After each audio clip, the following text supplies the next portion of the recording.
šta priča o poštenju. Mene ne zanima to što držiš dijetu. Mene ne zanima koliko lajkova imaš na društvenim mrežama gdje gola se skidaš. Mene ne zanima što stalno ćutiš, pametnije su od tebe završile da jučiz. Mene ne zanima s kim lumpuješ do zore, za koga dižeš noge, ko te čeka posle škole. Ne zanima me što pričaš za mene, ne zanima me da li me voliš ili ne. Ne zanima me gdje si bila, ko je on. Ne zanima me jer je s nama gotovo. Što će mi žena bez moralna pijavica u džepu? Ima dobro dupe, grudi, hepatitisa, BC-du.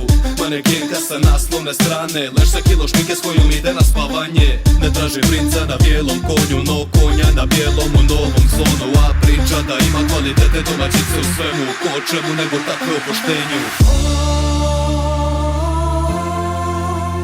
Ne zanima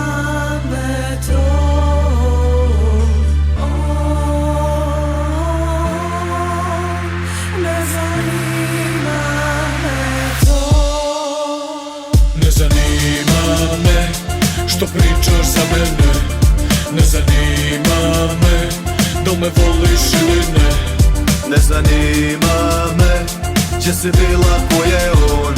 Ne zanima me jer je s nama gotovo. Revije, moda, štikle, garderoba, slušam svaki dan.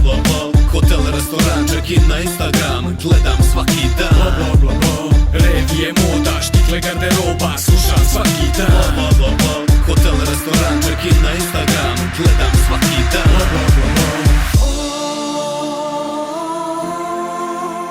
Ne zanima me to.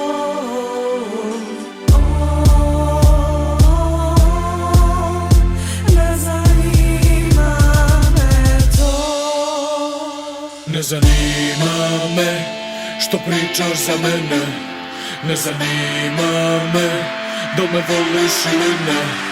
Ne zanima me gdje si bila, ko je on.